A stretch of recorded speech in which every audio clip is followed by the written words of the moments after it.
Halo pemirsa reportase weekend di TVRI, apa kabar? Jumpa lagi ya bareng kita berdua dari Amerika Serikat. Ada saya Vina Muptadi dari negara bagian Maryland. Dan saya Ian Umar dari apartemen saya di Washington DC. Kita agak berbeda hari ini karena kangen dengan Indonesia dan juga kita senang sekali karena ini adalah momen untuk merayakan HUT RI, Dirgahayu Indonesia.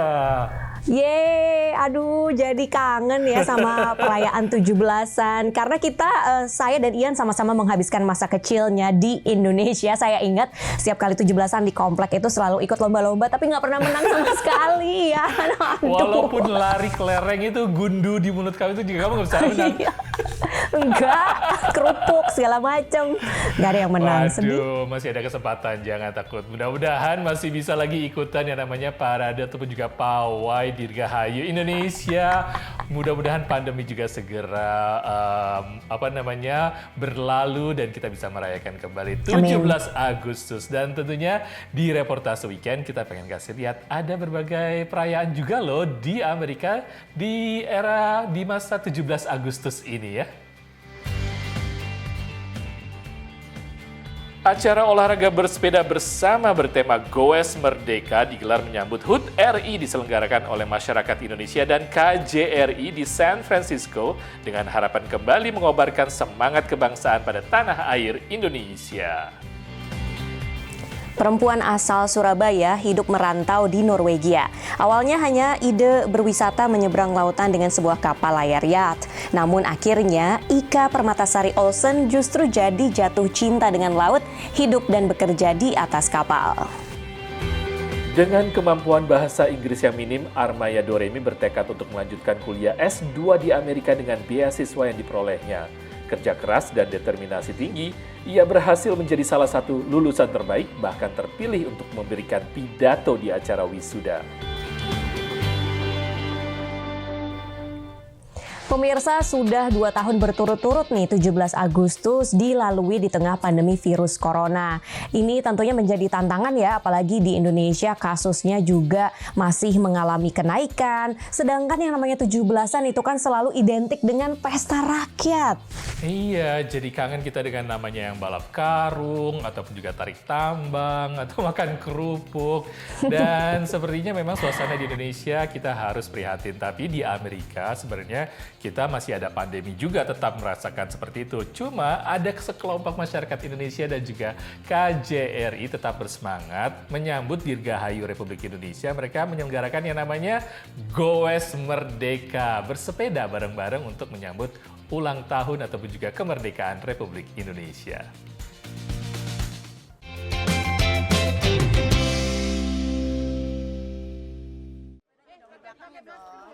Saat ini pandemi gitu ya, di rumah aja, terus race saya di-cancel semua. Jadi saya beralih ke beli sepeda peloton di rumah ceritanya. Karena teman lari saya beli peloton semua, jadi kita bisa virtually naik sepeda bareng gitu. Dan sekarang ada komunitas Goes, jadi saya ikut aktif. Meningkatnya popularitas bersepeda selama pandemi melahirkan berbagai kelompok goes di antara komunitas diaspora Indonesia di Amerika. Bersepeda bersama menjadi semacam oase saat pembatasan sosial mulai dibuka kembali. Ini adalah goeser dari San Francisco Bay Area, Houston, dan Los Angeles, peserta Goes Merdeka yang diadakan KJRI San Francisco untuk merayakan HUT Kemerdekaan Republik Indonesia ke-76. Seperti dijelaskan Simon Soekarno, Konsul Jenderal RI di San Francisco. Dan ini merupakan satu kegiatan untuk memupuk persatuan kesatuan di antara masyarakat dan diaspora Indonesia, khususnya pada saat pandemi ini. Sekitar 90 pesepeda peserta Goes Merdeka, termasuk warga Amerika, diminta menerapkan protokol kesehatan, memakai masker ketika berhenti dan istirahat, serta mengisi kuesioner mengenai kondisi kesehatannya. Menurut panitia acara Rina Dwi Astuti, peserta tak perlu menunjukkan bukti vaksin. Di situ salah satunya ada pertanyaan, apakah sudah vaksin, apakah juga ada demam dalam beberapa hari terakhir seperti itu. 1, 2, Sesuai tema Hari Kemerdekaan RI ke-76, Indonesia Tangguh, Indonesia Maju, para peserta ditantang untuk menaklukkan jalan-jalan di sekitar San Francisco yang naik turun.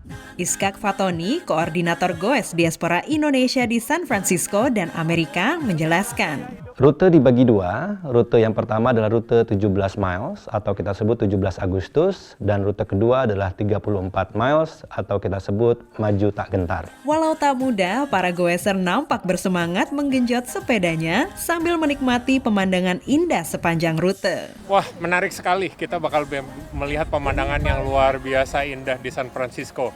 Seperti Palace the Fine Arts ini sebagai stopan pertama. Ya, kita akan lanjutkan ke Golden Gate Bridge. Goes di San Francisco first time ini, kita dari LA jauh-jauh sangat senang. Nanti mungkin agak lebih challenging karena kita ambil yang agak naik 34 mile. Targetnya hari ini berapa mile? 100 miles. Goes Merdeka memang menjadi ajang silaturahmi dan rekreasi sehat bagi diaspora Indonesia pecinta sepeda setelah cukup lama hanya dapat bertemu secara virtual. Dari San Francisco, California, Dania Iman, Andri Tambunan, Nia Iman Santoso, VOA. Goes Merdeka, San Francisco, oye.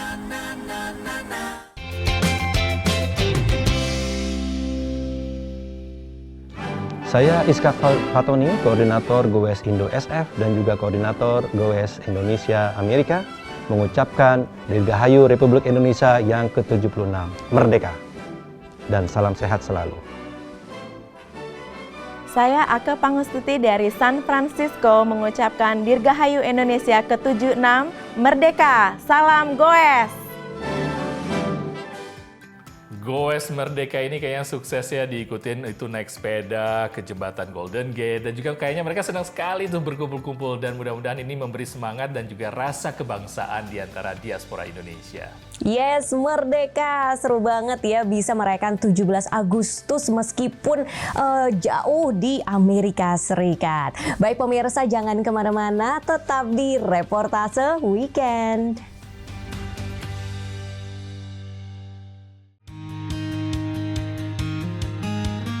Pemirsa, Anda masih bersama Reportase Weekend. Negeri kita, tanah air Indonesia yang dikelilingi oleh pulau-pulau dan juga lautan. Kita ketahui nenek moyang kita adalah para pelaut. Tapi tidak semua orang loh bisa berlayar. Bener banget, nggak semua tapi ada satu loh perempuan Indonesia asal Surabaya yang sekarang hidupnya berlayar. Padahal dulunya di daratan ya dan juga kerja di kantoran seperti biasa. Tapi suatu hari memutuskan untuk mencoba dan akhirnya keterusan sampai sekarang. Kini bersama suaminya, Ika hidup di atas kapal layar sekaligus membersihkan plastik dari pantai di Norwegia.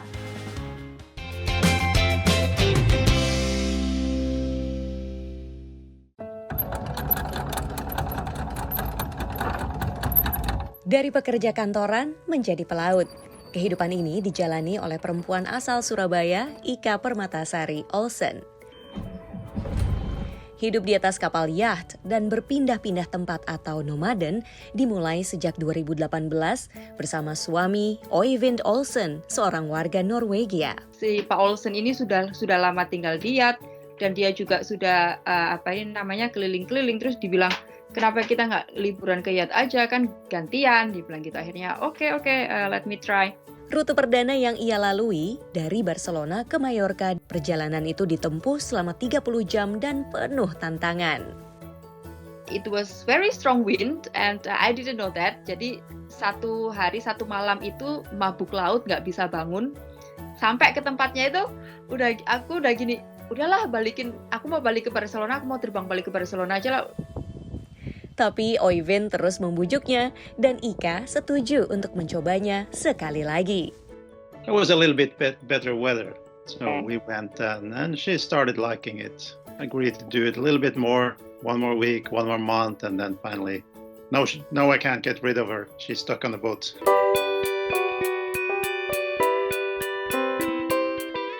Sejak itu, petualangan keduanya dimulai. Mereka hidup di kapal model Benettau 57 berukuran 17 kali 5 meter yang nyaman dan berfasilitas lengkap. Ini yang kalian lihat pertama di sini. Nah, ini ruang tamu. Nah, ini bed kita. Sebenarnya ini tuh king size tapi agak gedean. Ini adalah kompor yang bisa goyang. Jadi kalau misalnya kita sailing, unlock, terus jadi bisa goyang ikutin gerakannya. Mereka mengunjungi berbagai negara Eropa, mendatangi pulau-pulau tak berpenghuni, menyaksikan cahaya aurora borealis dari tengah laut, hingga berenang di air yang biru dan jernih. Namun, ibarat ombak, perjalanan mereka penuh pasang surut. Karena kita terjebak badai itu bukan sekali dua kali, yang bikin aku mikir mau nggak mau aku harus belajar untuk nyetir karena cuman kita berdua. So look at the rudder and start turning left. Berkat didikan suami yang lebih berpengalaman, kini Ika sudah terampil mengemudikan kapal. Dia juga bisa merencanakan rute, menguasai navigasi, dan merawat bagian-bagian kapal. She is an expert sailor. She's good. We are working very good together as a team. Coming into the harbor, which is normally the harder part, I'll do the behind the wheel and steer the boat, and she's very good with handling the ropes and do the mooring part. Jika tidak sedang memegang roda kemudi, Ika bekerja jarak jauh untuk sebuah perusahaan piranti lunak milik Singapura yang memiliki cabang di Surabaya.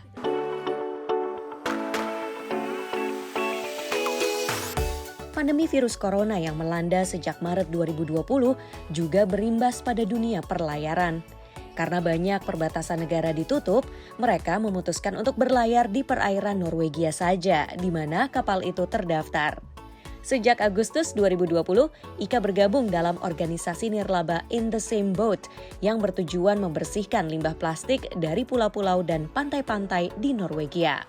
Kita sailing dari coastline ke coastline di Norway, satu coast to coast di Norway untuk bersih-bersih sampah karena di beberapa area, di banyak area di Norwegia, apalagi pulau-pulau terluar di Norway itu tidak ada jangkauan jalan dari darat.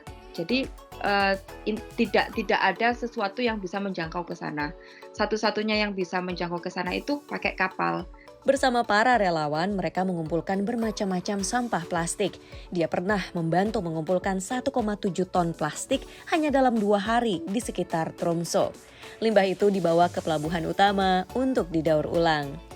She's crazy. She's working really hard. She has been doing an amazing effort, not only with the beach cleaning, but with helping out with other stuff. Sejak 2017, In the Same Boat telah mengumpulkan lebih dari 1.000 ton sampah plastik. Kelompok itu memasang target untuk membersihkan 20.000 pantai antara 2020 dan 2025.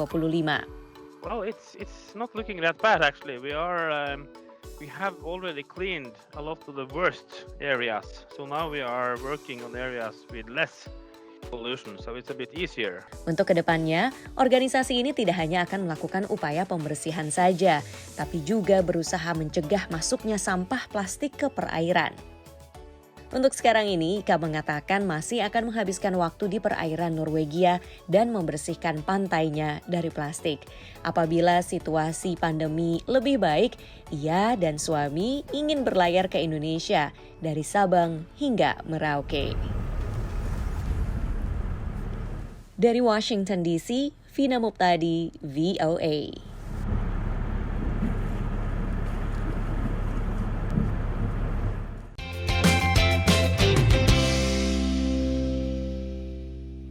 Halo semua teman-teman yang ada di Indonesia dan dimanapun kalian berada. Saya Ika Permatasari Olsen dari Oslo, Norwegia mengucapkan selamat Hari Kemerdekaan ke-76. Semoga Indonesia lekas sembuh, semoga pandemi di Indonesia segera hilang, COVID-19 segera hilang, sehingga kita bisa kembali berkumpul dengan teman-teman seperti sedia kala. Merdeka! Wah, cantik-cantik ya pemandangannya, luar biasa. Dan Ika juga cerita sama saya kalau dia perlu belajar ya berlayar dan sekarang sudah terampil mengemudikan kapal. Bener-bener kayak apa ya? Kayak Moana. Menarik sekali kisahnya dan mudah-mudahan Ika bisa memenuhi cita-citanya untuk berlayar ke Indonesia dan juga mengenal lautan-lautan Indonesia lebih jauh lagi. Episode reportase weekend untuk HUT RI akan kembali setelah yang satu ini.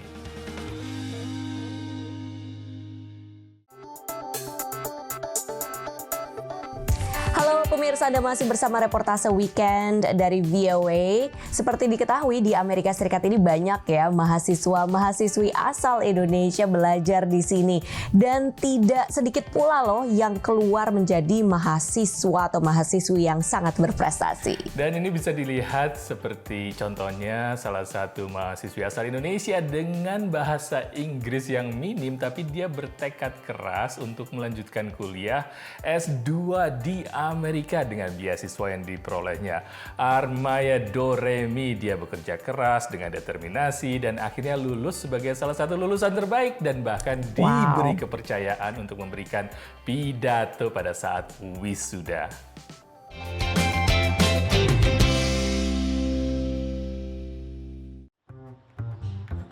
Cuma bisa I love you, I don't know, I going to school. Itulah kosakata bahasa Inggris yang diketahui Hairani Armaya Doremi 4 tahun lalu.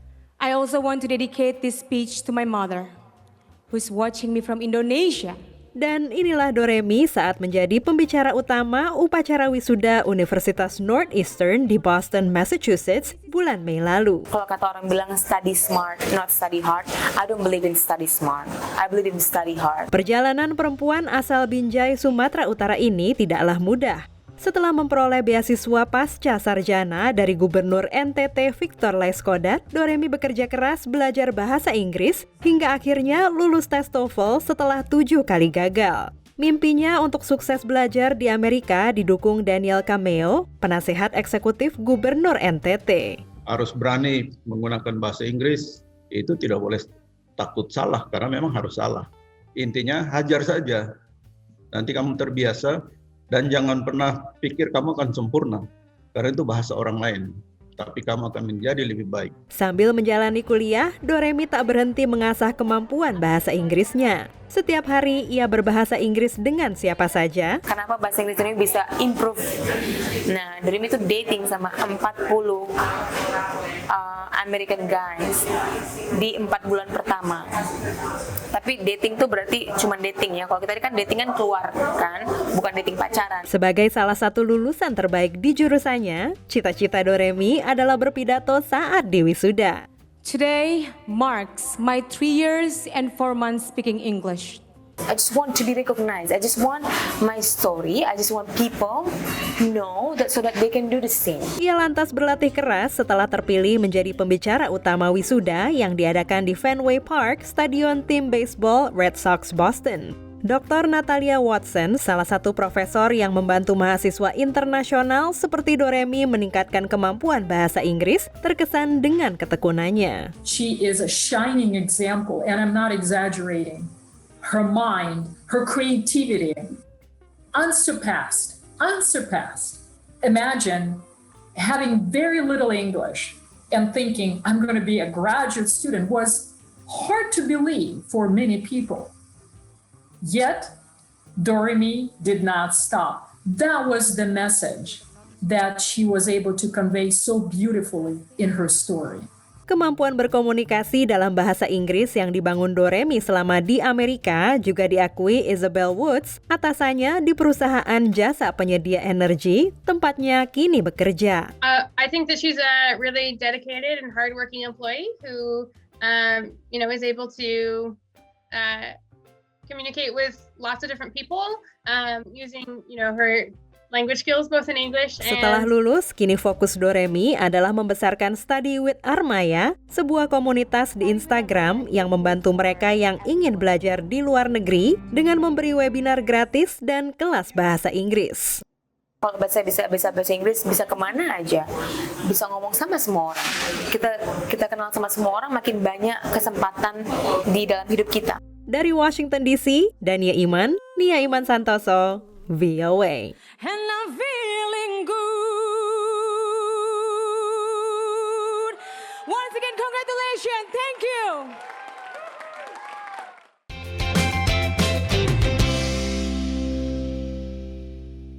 Hai, saya Simon Jatwoko Irwantoro Soekarno, Konsul Jenderal di San Francisco, ingin mengucapkan Dirgahayu Republik Indonesia ke-76.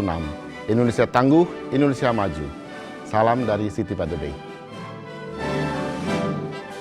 Wow, momen yang sangat membanggakan bagi seorang wisudawan untuk memberikan pidato pada hari wisuda. Ini prestasi dan juga kebanggaan terbesar diberikan kepercayaan seperti itu. Apalagi untuk momen seperti ini, kita jadi bangga sebagai orang Indonesia, terutama di saat Dirgahayu Republik Indonesia. Yes, Dirgahayu juga ya untuk Republik Indonesia, dan semoga ini bisa menjadi pembangkit semangat kita untuk bangkit dari pandemi. Sekian dulu reportase weekend untuk kali ini. Akhirnya kita harus pamit ya. Saya Vina Moptadi dari negara bagian Maryland. Dan saya Ian Umar dari apartemen saya di Washington DC. Jangan lupa saksikan terus reportase weekend hanya di TVRI Media Pemersatu Bangsa. Merdeka!